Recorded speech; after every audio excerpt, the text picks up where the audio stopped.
저는 지난주에 깨달음의 장을 다녀왔습니다.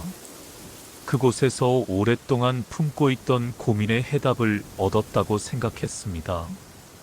그러나 해답을 알고도 행동으로 옮기지 않는 제 모습을 보며 아직 참을 만해서 그런가 보다 하고 느꼈습니다. 하루하루 그 생각에서 벗어나지 못한 채 행동하지 않는 자신에게 실망만 더해집니다. 그곳에서의 경험은 오히려 제 마음에 큰 부담으로 남아 있습니다. 저는 왜 이럴까요?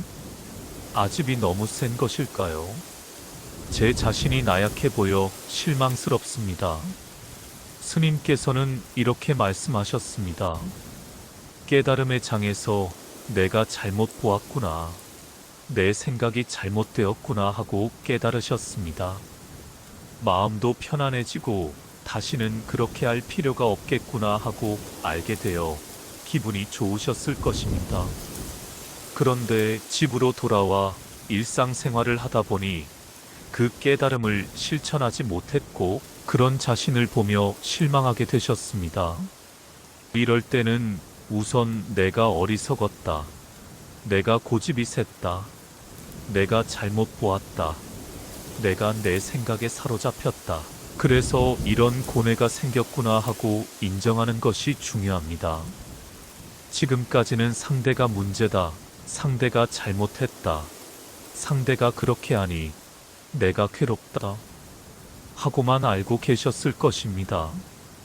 이제는 내가 옳다고 고집했고, 내가 한 생각에 사로잡혔고, 내가 어리석었구나 하고 보게 되신 것입니다. 이것이 곧 불교인이 되었다는 뜻이며 범부 중생에서 수행자의 길로 들어섰다고 할 수도 있습니다. 예를 들어 남편이 술을 마시고 들어와 나를 괴롭힌다고 합시다. 술집 주인은 괴롭지 않습니다. 내가 괴로운 이유는 내 마음에 들지 않는 모습을 보고 저건 잘못이다. 내 생각이 옳다고 고집하기 때문입니다. 괴로움은 결국 내가 만들어낸 것입니다. 같은 사실을 보아도 생각이 달라지면 고통도 달라집니다. 스님은 이렇게 덧붙이셨습니다. 누군가가 쥐약을 약인 줄 알고 먹으려 할 때 그것은 쥐약입니다. 드시면 죽습니다라고 사실을 알려주는 것이 전부라고요. 먹지 말라, 먹어라 하는 말까지 할 필요는 없습니다. 쥐약인 줄 알면 살고 싶은 사람은 먹지 않을 것이고 죽고 싶은 사람은 먹을 것입니다. 우리가 할 일은 사실을 사실대로 알려주는 것뿐입니다. 우리는 늘 누군가가 내 삶을 대신 해결해 주기를 바랍니다. 그러나 인생은 결국 스스로 살아가야 합니다. 알지 못하고 어리석어 잘한다고 한 일이 오히려 나쁜 결과를 낳을 때가 많습니다. 그럴 때 필요한 것은 사실을 사실대로 아는 것입니다. 그렇게 생각하면 그것은 결국 당신에게 고통이 됩니다. 그렇게 생각하면 그것은 당신에게 손해가 됩니다. 그렇게 생각하면 그것은 당신 자신을 해치는 일이 됩니다. 만일 이 말을 듣고 그렇구나. 이런 식으로 생각하면 내게 손해이고 괴로움이 따르는구나 하고 알아차린다면 내가 왜 나를 괴롭히고 해치며 손해를 보려는가. 이젠 그렇게 하지 말아야겠다라고 자연스럽게 마음을 돌릴 수 있습니다. 이것이 지혜로운 태도입니다. 부처님의 가르침은 바로 사실을 사실 그대로 일깨워 드리는 일입니다.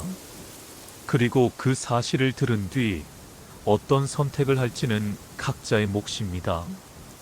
예를 들어 결혼 문제를 생각해 봅시다.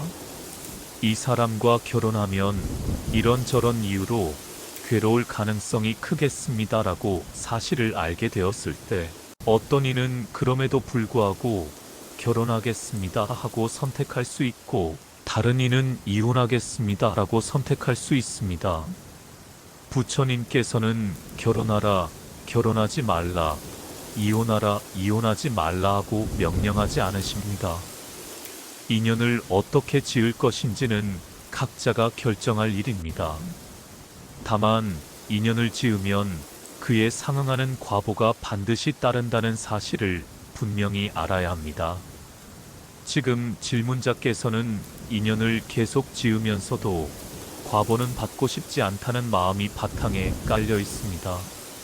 안 되는데 하면서도 또다시 그 인연을 반복하니 결국 과보를 피할 수 없습니다. 이럴 때는 스스로를 헐뜯거나 확대 해석하지 마십시오. 과보가 싫다면 그 인연을 더 이상 짓지 않으면 됩니다. 반대로 인연을 짓고 싶다면 과보가 나타났을 때 기꺼이 받아들이겠다고 마음을 정하면 됩니다. 자신이나 타인을 미워하거나 원망하는 태도는 아무 도움이 되지 않습니다. 법을 알았으면 법대로 행하면 되고, 법대로 행하지 않으면 반드시 괴로운 과보가 따라오지만, 그건 역시 내가 선택한 결과임을 받아들이면 됩니다. 이미 저질러진 일에 대하여 내가 왜 그랬을까 하고 후회만 하는 것도 소용이 없습니다. 과보를 받되 같은 과보를 다시 반복해서 만들지 않겠다는 원을 세워 앞으로는 그 인연을 짓지 않으면 됩니다. 또한 마음이 자주 흔들리고 약해진다고 걱정하셨습니다. 원래 마음은 바람에 흔들리는 나뭇잎처럼 끊임없이 경계에 반응하며 변합니다. 마음이 흔들리는 것이 곧 마음의 본성이라는 사실을 있는 그대로 인정하면 번뇌가 따로 생기지 않습니다. 흔들리는 마음을 억지로 멈추려 하기 때문에 오히려 괴로움이 커지는 것입니다. 마음이란 본래 흔들리는 것이다 하고 알아차리면 아무 문제가 없습니다. 문제는 흔들리는 마음을 모르고 그 마음을 따라가 버리는 데 있습니다. 그러므로 먼저 알아차림을 훈련하십시오. 마음이 움직일 때마다 지금 마음이 이렇게 일어나는구나 하고 알아차리십시오.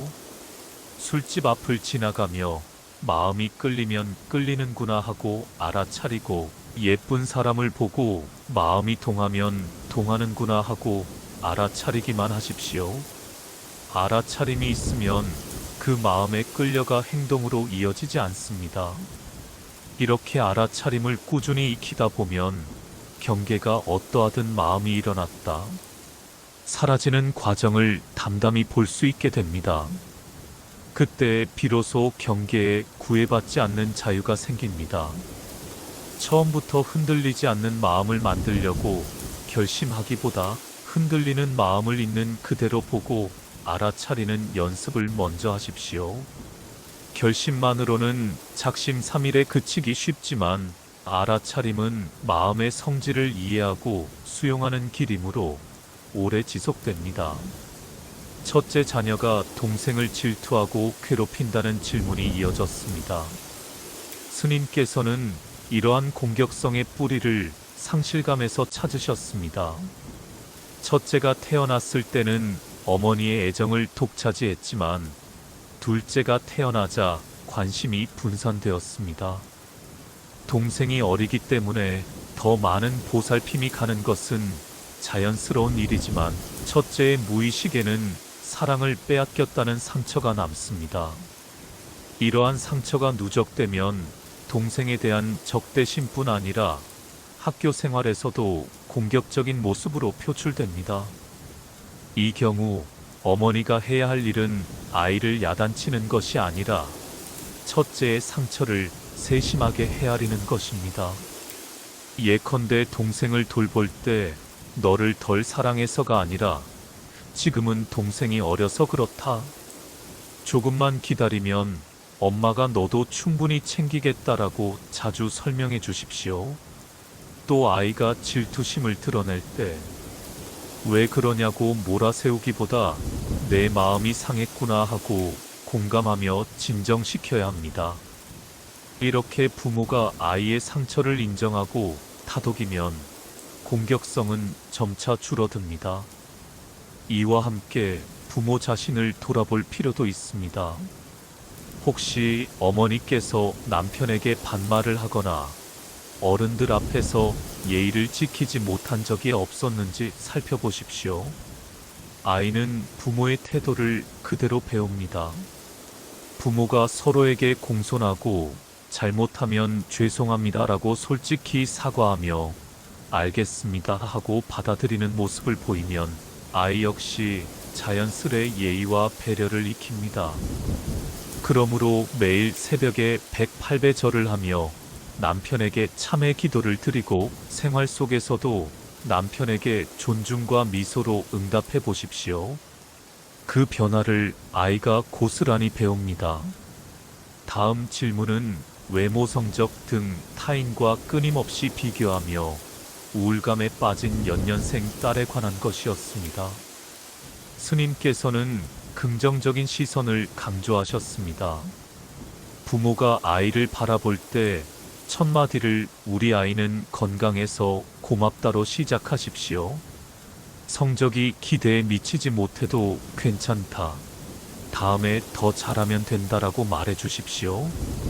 아이의 단점을 지적하기보다 작은 장점이라도 즉시 칭찬하는 습관을 들이십시오. 부모의 긍정적 확언이 반복되면 아이는 스스로를 수용하고 긍정하는 힘을 키웁니다. 초등학교 1학년 아이가 화를 참지 못하고 공격적으로 변한다는 질문도 있었습니다. 스님께서는 아이를 바꾸려 하기 전에 부모가 먼저 바뀌어야 한다라고 답하셨습니다. 부모가 부부 갈등을 일으키며 맹맹한 기운을 자주 드러내면 아이는 매우 예민하게 감지하여 불안과 분노를 키웁니다. 따라서 부부가 다투어도 아이 앞에서는 반드시 따뜻한 분위기를 유지하고 평소보다 적극적으로 애정을 표현해 주십시오. 또한 아이가 화를 낼 때 왜 화를 내느냐고 꾸짖기보다 화가 났구나 하고 감정을 확인해 주고 진정될 시간을 충분히 주도록 권하셨습니다. 한편 작은 아들과 큰 아들 사이에 갈등이 깊어진 가정 사례도 소개되었습니다. 스님께서는 갈등의 뿌리가 아내가 남편을 은연중에 무시하거나 원망한 태도일 수 있음을 지적하셨습니다. 아내가 남편을 존중하지 않고 자녀들에게 하소연하면 자녀는 어머니 편에 서서 아버지를 부정적으로 바라보게 됩니다. 이렇게 형성된 아버지는 나쁜 사람이라는 이미지가 무의식에 남아 실제로는 가까이 다가가고 싶어도 쉽게 마음을 열지 못합니다. 해결을 위해서는 어머니가 먼저 남편에게 진심으로 참회하고 존중과 감사의 태도를 보이며 가족 분위기를 회복해야 한다고 강조하셨습니다. 마지막으로 기도 중에 수많은 망상이 떠올라 집중이 되지 않는다는 고민이 제기되었습니다. 스님께서는 망상이 떠오르는 것은 밥을 굶으면 배가 고픈 것만큼이나 자연스러운 현상이라고 설명하셨습니다. 기도는 시장통을 지나 절에 가는 것과 같아서 가는 길에 수많은 물건과 호객 행위가 눈길을 끕니다. 물건을 본다 해서 잘못이 아니며 호객 행위를 막을 필요도 없습니다. 다만 발길이 그쪽으로 끌려가 오래 머무르면 절에 도착하지 못하듯 망상이 떠올라도 끌려가 공상으로 이어지지 않도록 아, 생각이 일어나는구나 하고 알아차리고 지나가면 됩니다. 간절한 목적 의식이 분명하면 망상은 자연히 힘을 잃고 사라진다고 하셨습니다. 어느 청중께서는 고등학교 2학년 때 데리고 내려온 딸이 전라도에서 대학에 진학했는데 남편이 아들은 고등학교도 간신히 졸업했는데 딸에게 대학 등록금까지 대줄 이유가 없다며 생활비도 끊었다고 하소연하셨습니다. 그분은 재혼 전에는 연봉 5천만 원이 넘었지만 현재는 수입이 1천만 원 남짓이라 딸을 더 이상 지원하기 어렵다고 하셨습니다. 친정과 지인들은 그 남자와 헤어지라고 권하지만 본인은 인연을 소중히 여기고 계속 살고 싶으나 경제적 압박이 크다고 합니다. 서울 쪽 직장에서 다시 돌아오라는 제안을 받자 마음이 흔들리고 딸 역시 예전처럼 유능한 엄마를 희망하고 있었습니다. 스님께서는 먼저 남편의 입장을 이해하려고 노력해보라고 하셨습니다. 남편은 학력이 낮아 학비를 내주는 일이 억울하게 느껴질 수 있다. 남편이 바뀌면 좋겠지만 남을 바꾸려는 기대는 허망하니 현실을 인정하고 내가 어떻게 적응할지만 살피라는 말씀이었습니다. 이어 두 갈래 선택지를 제시하셨습니다.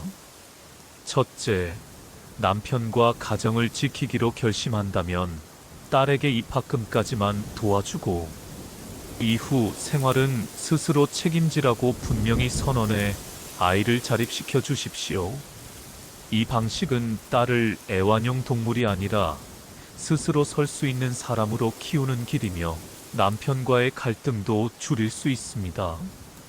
둘째, 더 이상 이 결혼을 유지하지 않겠다는 각오가 분명하다면 과거 직장으로 복귀해 혼자 살아가겠다고 단호하게 선택할 수도 있습니다.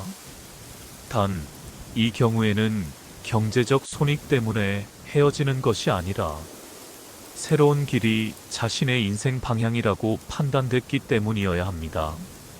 미련과 후회가 남지 않도록 스스로 책임지고 결정하라는 당부였습니다. 만약 어느 쪽이든 쉽게 판단이 서지 않으면 불교 신자라면 100일 동안 하루 300배씩 오로지 참회절만 하고 기독교 신자라면 매일 같은 시간에 묵상 기도만 하십시오. 그렇게 결정은 부처님 또는 주님의 이치에 맡기고 나는 다만 기도한다는 자세로 100일을 지나면 생각이 맑아지거나 예상치 못한 사건이 일어나 스스로 길이 드러날 것이라고 하셨습니다. 또 다른 질문자는 아들, 딸이 각각 4년째 취업 시험에 떨어지고 있다. 남편의 정년이 가까워 생활비와 혼사 비용이 걱정인데 자녀들은 공부만 하느라 돈도 못 벌고 부모에게 짐처럼 느껴진다고 토로했습니다. 스님께서는 다음과 같이 조언하셨습니다. 첫째, 부모가 지나치게 걱정하고 잔소리하면 그 기운이 자녀를 압박한다. 오늘부터 아이들이 시험을 치든 말든 결혼을 하든 말든 스스로 살아갈 것이라 여기고 관심을 내려놓으라. 대신 기도할 때는 우리 아이들은 이미 잘 살고 있습니다. 부처님 감사합니다. 하고 감사 기도만 하십시오. 둘째, 남편이 정년 전에 결혼해야 부조라도 받을 것이라며 조바심을 낼 때는 맞서지 말고 당신 말이 맞다고 먼저 수긍하십시오. 다만 아이들에게는 아빠 도움을 조금이라도 받으려면 빨리 결혼하는 편이 낫다. 하지만 선택은 너희 몫이다라고 사실만 전달하고 강요하거나 재촉하지 마십시오. 셋째, 남녀가 직장을 잡은 뒤 결혼해야 한다는 고정관념을 내려놓으라. 직장이 없는 상태에서도 서로 마음이 맞아 결혼하면 어려움을 함께 이겨내며 더 깊은 인연이 될 수 있습니다. 겉보기에 조건이 완벽해서 맺어진 혼인은 형편이 나빠지면 쉽게 깨지는 사례가 많습니다. 이어 한 청중은 모친이 3년 8개월 요양 끝에 착고하셨다. 오제를 지내는 동안 형제자매가 생전에 누가 돈을 더 받았느냐, 남은 재산을 어떻게 나눌 것이냐로 계속 다투어 마음이 괴롭다. 어머니를 잘 모셔드리고 가족이 화합하길 기도하고 싶다고 말씀드렸습니다. 스님께서는 이렇게 답하셨습니다. 부모 유산을 놓고 형제들이 다투는 것은 중생으로서 지극히 정상입니다. 왜 싸우나 하고 괴로워하는 바로 그 마음이 오히려 욕심입니다. 싸움을 없애려 기도하지 마시고 어머니께서 좋은 곳에 가셨습니다. 부처님 감사합니다 라고만 기도하십시오. 형제들이 싸우면 정상적인 일이라 여기고 누가 이기든 지든 관여하지 마십시오. 그래야 형제들과 원수지간이 되지 않습니다. 또한 이 사건을 거울 삼아 내가 자녀에게 재산이나 권력을 물려줄 때도 똑같은 다툼이 생길 수 있다는 사실을 깨닫고 필요 이상으로 물려주지 말며 자녀를 자립시키는 쪽으로 방향을 잡으라고 조언하셨습니다. 한편 직장 내에서 특정 선배의 거친 말투와 반말, 불공정한 업무 지시에 불편함을 느낀다는 상담도 있었습니다. 스님께서는 우선 가능하다면 퇴사하거나 상사에게 공식적으로 문제를 제기하라고 현실적 대안을 제시하셨습니다. 그러나 그마저 실행하기 어렵다면 다음 세 단계를 권하셨습니다. 첫째, 직접 당사자에게 이러이러한 점이 어려우니 바꿔주시면 좋겠다고 정중히 요청한다. 상대가 기분 나빠할 가능성, 그리고 수긍해도 버릇은 쉽게 고쳐지지 않는다는 사실을 각오하고 대화하라.